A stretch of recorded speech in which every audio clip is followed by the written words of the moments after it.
Good morning students. कल हम लोगों ने जो उम्मीद करता हूँ आप जो मैंने वीडियो भेजी थी वो आप लोगों ने देखी होगी। कल हम लोगों ने क्वेश्चनरी मेथड और अपना सोर्सेज ऑफ सेकेंडरी डेटा जो कलेक्शन होता है उसके बारे में बात करी थी। और आज हम लोग अपना टॉपिक नंबर 3 शुरू करेंगे जो कि है census and sample method of collection data. ठीक है। इससे पहले जो मैंने फर्स्ट चैप्टर पढ़ाया था उसमें आपको बताया था कि जब स्टैटिकल टूल्स बताए थे उसमें कहा था जो कलेक्शन ऑफ डेटा के 2 मेथड्स होते हैं। आप देख भी सकते हैं इस बुक में जो फर्स्ट चैप्टर आपका है इसमें स्टेजेस के अंदर जब कलेक्शन ऑफ डेटा के स्टेज 1 होती है कलेक्शन ऑफ डेटा, उसके अंदर 2 मेथड होते हैं उसके, सेंसर और sample method, sample techniques and methods.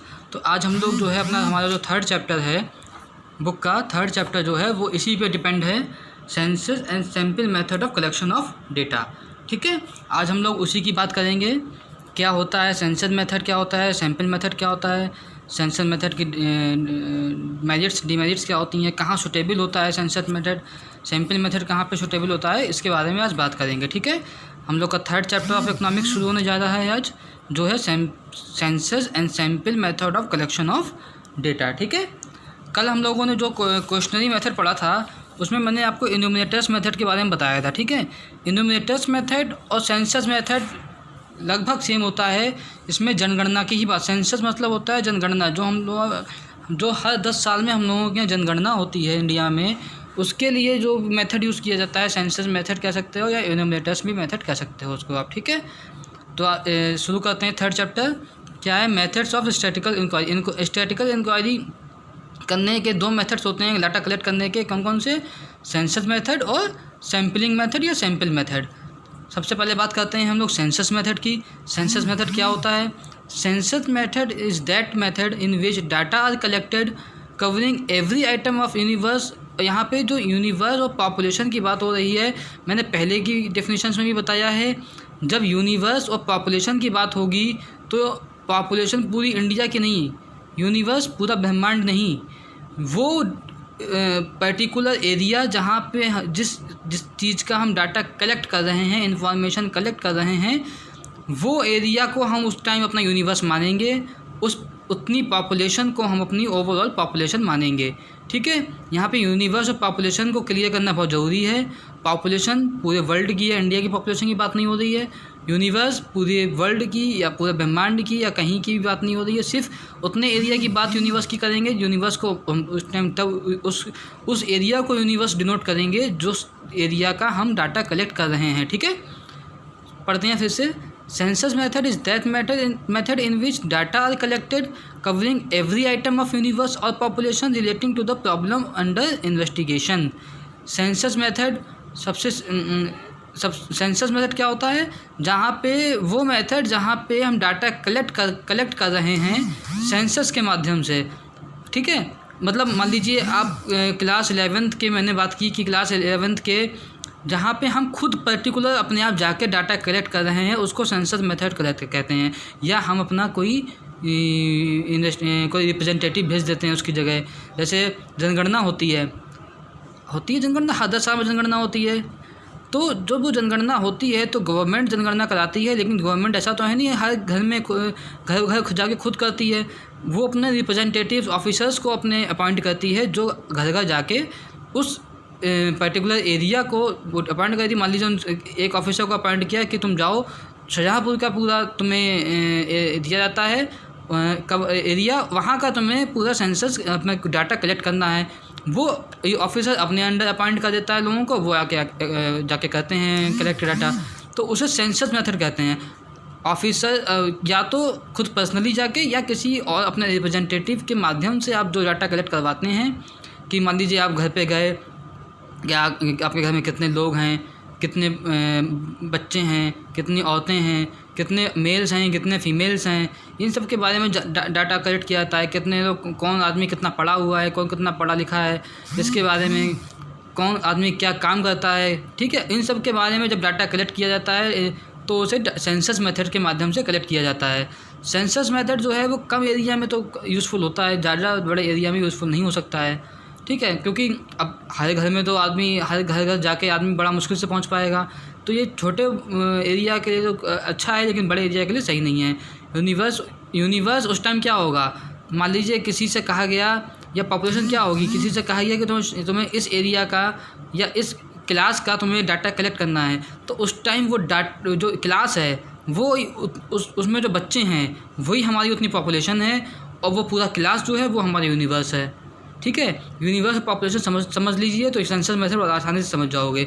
Census method is that method in which data are collected covering every item of the universe और population related to the problem under investigation. ठीक है, अब हम लोग बात करते हैं क्या मेरिट्स होती हैं, क्या डीमेरिट्स होती हैं। हर सिक्के को दो पहलू होते हैं, अच्छा या बुरा।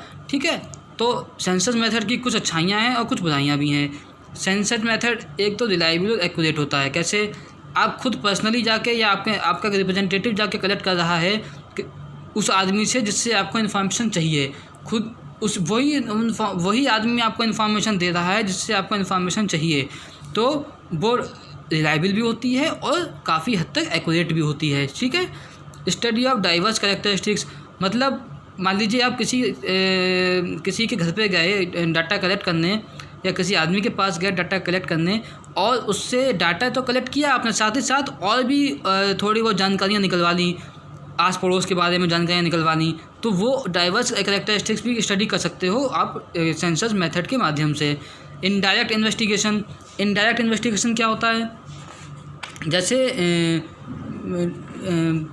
क्या होता है वो मेथड, जैसे मेथड होता है सक्सेसफुली यूज्ड इन इनडायरेक्ट, जैसे एम्प्लॉयमेंट होती है, पॉवर्टी होती है, करप्शन होता है, ये इन सब की जानकारी जो है जल्दी कोई नहीं देता है, तो ये जो है इनडायरेक्ट इन्वेस्टिगेशन के माध्यम से पूछी जाती हैं जो सेंसस मेथड के अंदर आती हैं। एम्प्लॉयमेंट की जानकारी, पॉवर्टी की जानकारी, गरीबी, कितने लोग पढ़े लिखे हैं, करप्शन कौन कर रहा है। अब करप्शन की बात है तो कोई ऐसे तो बताएगा नहीं, जाके किसी डायरेक्ट आपने पूछ लिया, किसी और आदमी से किसी दूसरे की जानकारी निकलवाना उसे इनडायरेक्ट इन्वेस्टिगेशन कहते हैं।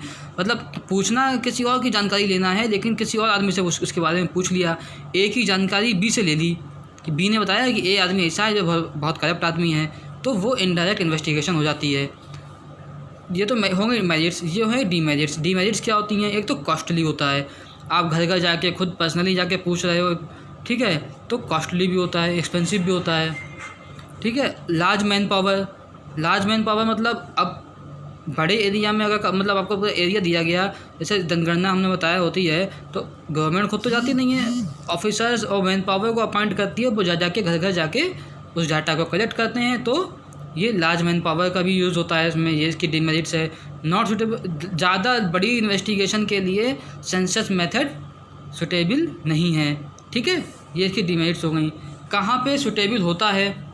जहाँ पे स्मॉल साइज़ की पॉपुलेशन की बात हो रही है वहाँ पे सेंसस मेथड इस्तेमाल होता है। ठीक है, हाई डिग्री ऑफ एक्यूरेसी, जहाँ पे आपको बिल्कुल एक्यूरेट आंसर, एक्यूरेट कंक्लूजन पे पहुँचना है, वहाँ पे तो आप सेंसस मेथड का इस्तेमाल कर सकते हैं। ठीक है, जहाँ पे क्या चाहिए कहती मुझे कंक्लूजन बिल्कुल क्लियर हो, जो भी मैं आंसर निकाल रहा हूँ, जो भी मैं कंक्लूजन निकाल रहा हूँ, जो भी मैं कर रहा हूँ वो बिल्कुल एक्यूरेट आना चाहिए, तो सेंसस मेथड का इस्तेमाल किया जाता है। ठीक है, ये तो हो गया सेंसस मेथड की बात आज।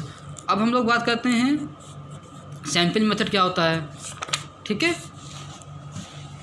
Sample method, it is the method in which data is collected about the samples on a group of items taken from the population for examination and conclusion are drawn on their basis। ऐसा data या information जो collect की जाती है sample के माध्यम से। ठीक है, ग्रुप ऑफ सैंपल, मतलब लीजिए ऐसे अपने स्कूल का एक एग्जांपल लेते हैं हम लोग। मान लीजिए स्कूल में जब कोई CBSE से मान लीजिए कोई इन्वेस्टिगेशन टीम आई, ठीक है, और अब वो पर्सनली पूरे स्कूल के हर एक बच्चे से तो सवाल नहीं कर सकती है, ना करेगी, तो वो रैंडमली सेलेक्ट करते हैं बच्चों को कि तुम खड़े हो जाओ, या ये तुम खड़े हो जाओ, तुम बताओ क्या इसका आंसर क्या होगा, और उसके आंसर के अकॉर्डिंग ही अपना परसेप्शंस तैयार करते हैं कि चलिए इस बच्चे ने आंसर दिया, 2 बच्चों ने, 3 बच्चों ने सही आंसर दिया, 4 बच्चों ने सही आंसर दिया, तो मानते हैं कि पूरे क्लास में या पूरे स्कूल में पढ़ाई अच्छी हो रही है, इंफ्रास्ट्रक्चर अच्छा होगा, या कैसा फीडबैक बच्चे दे रहे हैं, उसके अकॉर्डिंग वो एक परसेप्शन तैयार कर लेते हैं अपने दिमाग में, और उसके बिहाफ पे कंक्लूजन तय करते हैं ऑन देयर बेसिस। जो भी उन्होंने सैंपल के माध्यम से, जैसे मान लीजिए हम लोग ब्लड सैंपल की बात करते हैं, हम लोग अपना ब्लड सैंपल देने जाते हैं तो ऐसा तो है नहीं वो आपके पूरे शरीर का खून निकाल लेता है। वो तो आपसे 2, 3, 4, 5, 10 बूंदे निकाल लेगा खून आपके बॉडी से और उसके अकॉर्डिंग आपका ब्लड ग्रुप बता देगा। वो हो गई सैंपल मेथड। सैंपल ले लिया आपका एक छोटा सा, ऐसा तो है नहीं कि पूरा ब्लड निकाला। ऐसे ही क्लास में 2 बच्चे निकाल दिए सैंपल, रैंडमली 2 बच्चे निकाल दिए, उनसे सवाल पूछ लिया, उन्होंने जो आंसर दिया उसके अनुसार पूरे क्लास का परसेप्शन तय कर लिया कि हाँ ये बच्चे अच्छे हैं, ये क्लास अच्छा है। तो सैंपल मेथड होता है कि रैंडमली किसी भी आदमी को या किसी भी चीज़ को सैंपल के माध्यम से उसका डाटा कलेक्ट करना, उसे सैंपल मेथड कहते हैं। कि क्या मेरिट्स होती हैं? एक तो इकोनॉमिकल होता है। इकोनॉमिकल मतलब ज़्यादा हमें मैन पावर की ज़रूरत नहीं, आराम से अपना 2 या 3 बच्चों से इन्फॉर्मेशन कलेक्ट करी, पूरे क्लास एक इन्फॉर्मेशन कलेक्ट हो गई, तो ज़्यादा खर्चा भी नहीं होता है। टाइम सेविंग जल्दी हो जाता है। 2 बच्चों से 3 बच्चों से पूछा, उसकी पूरे क्लास की जानकारी मिल गई। और ऐसा नहीं है कि क्लास में 40 बच्चे हैं, 40 बच्चों से पूछना है, ऐसा तो नहीं है। सिर्फ 2 बच्चे रैंडमली उठा लिए बच्चे, उनसे पूरा डाटा कलेक्ट कर लिया पूरे क्लास के बारे में, वो हो गई। टाइम सेविंग भी होता है। लार्ज इन्वेस्टिगेशन भी कर सकते हैं, मतलब काफ़ी लार्ज वाइड एरिया को भी कवर करता है ये सैंपल मेथड। ठीक है। आइडेंटिफिकेशन ऑफ एरर्स, इसमें एरर्स भी पकड़ लिए जाते हैं। मान लीजिए कई बच्चे होते हैं जो थोड़ा सा शर्माते हैं, तो उनका पकड़ा भी जा सकता है। मान लीजिए कोई हम लोग कभी क्लास में क्वेश्चंस पूछते हैं तो कोई बच्चा नज़र झुकाने लगता है, कोई इधर देख रहा है, कोई उधर देख रहा है, तो हम लोग क्या कहता है इन्वेस्टिगेटर उसी को उठाता है सीधे, तो उसका एरर पकड़ जाती है, उसकी जो वो कमियां हैं वो पकड़ में आ जाती हैं। आइडेंटिफिकेशन ऑफ एरर्स भी हो जाता है सैंपल मेथड के माध्यम से। अब सैंपल मेथड में क्या होता है, ऐसा तो है नहीं कि पहले से ही तय होगा कि इसे उठाएंगे। सैंपल में तो रैंडमली किसी को उठा सकते हैं, जो बच्चा चाहे अच्छा हो चाहे बुरा हो, वो तो इसमें एरर भी पकड़ा जा सकता है। एरर मतलब आपकी जो कमियाँ हैं वो भी पकड़ी जा सकती हैं। क्या होती हैं डीमेरिट्स? पार्शियल, कभी जो मान लीजिए इन्वेस्टिगेटर आया आपके क्लास में, रैंडमली बच्चों को क्वेश्चन पूछा, ठीक है। कभी कभी टीचर जो होता है पार्शियल भी हो जाता है कि अब या अपने क्लास की इज्जत भी बचानी है कि या कहीं कोई बच्चा गलत उत्तर ना दे दे, तो उसने क्या किया, उसने क्लास के मॉनिटर को खड़ा कर दिया, तुम खड़े हो जाओ, तुम आंसर दो उसका। तो टीचर जो है पार्शियल हो गया, ठीक है। तो मान लीजिए इन्वेस्टिगेटर किसी और बच्चे को खड़ा करना चाह रहा था, क्लास टीचर ने कह दिया नहीं सर ये बच्चा होशियार है, इससे पूछिए, तो टीचर का भी कोई पार्शियल भी हो जाता है। रॉन्ग कंक्लूजन्स भी निकल सकते हैं। मान लीजिए अब उन्हें क्या किया, रॉन्ग कंक्लूजन का मतलब क्या होता है, अब पार्शियल में ये होता है कि क्लास टीचर ने किसी मॉनिटर को खड़ा कर दिया, उसने आंसर दे दिया, उसने कहा बड़ा अच्छा क्लास है यार, ये तो क्लास के बच्चे ने बड़ा अच्छा उत्तर दिया है। दूसरे बच्चों को खड़ा किया, क्लास टीचर ने दूसरे बच्चों को खड़ा किया, उसने भी उत्तर दे दिया। तो क्लास टीचर क्या करता है या कोई टीचर जो क्या करता है, वो अच्छे बच्चों को खड़ा कर देगा जो उनको जिसको उस क्वेश्चन का आंसर पता होगा। तो जो इन्वेस्टिगेटर है वो अपने दिमाग में एक रॉन्ग कंक्लूजन भी बना सकता है। अब ऐसा तो है नहीं कि क्लास में 40 बच्चे हैं तो 40 को उसका आंसर आता होगा, 5 को आता होगा, 6 को आता होगा, 10 को आता होगा। बाकी के जो 30 बच्चे हैं वो उसका आंसर नहीं आता होगा, लेकिन उन 10 के आंसर के बिहाफ पे इन्वेस्टिगेटर ये तय कर लेगा, अपने माइंड मेकअप कर लेगा, रॉन्ग कंक्लूजन बना लेगा कि पूरे क्लास को उसका आंसर आता होगा। तो रॉन्ग कंक्लूजन्स भी इसमें बन सकते हैं। डिफ़िकल्टी इन फार्मिंग, अब सबसे बड़ी फार्मिंग ऑफ सैंपल, क्या डिफ़िकल्टी आती है इसमें कि किसे सैंपल बनाया जाए। रैंडमली तो सिलेक्ट कर सकते हैं या तो फार्मिंग का सैंपल करना भी बहुत डिफ़िकल्टी होती है सैंपल मेथड में, और स्पेशलाइज्ड नॉलेज भी होनी चाहिए। जो आदमी सैंपल कलेक्ट करने जा रहा है उसे उस पूरे एरिया की, उस जो भी आप इन्वेस्टिगेट कर रहे हो उसकी पूरी नॉलेज भी होनी चाहिए, तभी आप उसको जो है इन्वेस्टिगेट कर सकते हो किसी भी आदमी को। तो ये आपके मेरिट्स थे और डीमेरिट्स थे। सैंपल मेथड से क्या मेरिट्स थे, इकोनॉमिकल है, टाइम सेविंग है, लार्ज इन्वेस्टिगेशन कर सकते हो, आइडेंटिफिकेशन ऑफ एरर्स भी हो जाता है। डीमेरिट्स क्या होते हैं, टीचर पार्शियल भी हो सकता है, पार्शलिटी होती है, रॉन्ग कंक्लूजन, 2 बच्चों ने सही उत्तर दिया तो इन्वेस्टिगेटर सोच लेता है कि पूरे क्लास को उसका उत्तर आता होगा, तो रॉन्ग कंक्लूजन भी उसमें तय होता है। कौन से कैसे सैंपल को फ्रेम किया जाए उसकी भी दिक्कत होती है। स्पेशलाइज्ड नॉलेज होनी चाहिए आपको, जिसकी भी चीज़ का इन्वेस्टिगेशन कर रहा है उसकी स्पेशलाइज्ड नॉलेज होनी चाहिए, तभी आप सैंपलिंग मेथड को कर सकते हो। तो ये आपके 2 मेथड्स होते हैं, मेथड्स ऑफ सेंसस मेथड और सैंपल मेथड। ठीक है, आज हम लोग इसके बारे में बात करी। कल हम लोग जो है शुरू करेंगे। इसी के आगे का टॉपिक है मेथड्स ऑफ सैम्पलिंग। सैम्पलिंग के क्या मेथड्स होते हैं, इसमें सैम्पल मेथड में 6 मेथड्स दिए हुए हैं सैम्पलिंग के, उसके बारे में कल हम लोग डिस्कस करेंगे। आपकी बुक में भी दिए हुए हैं मेथड्स ऑफ सैम्पलिंग। ये जो सैम्पलिंग मेथड्स हैं इसके बारे में कल डिस्कस किया जाएगा अगले टॉपिक में, ठीक है। और मैंने कल जो आपका वीडियो भेजी थी, मैं उम्मीद कर रहा हूँ कि आप लोगों ने वो वीडियो देखी होगी। नहीं देखी है तो अभी देख लीजिए, उसके बाद इस टॉपिक को शुरू करिएगा, ठीक है। और नोट्स बनाते रहिए अपनी कॉपी में, मैं फिर से कह रहा हूँ, ठीक है। Thank you class.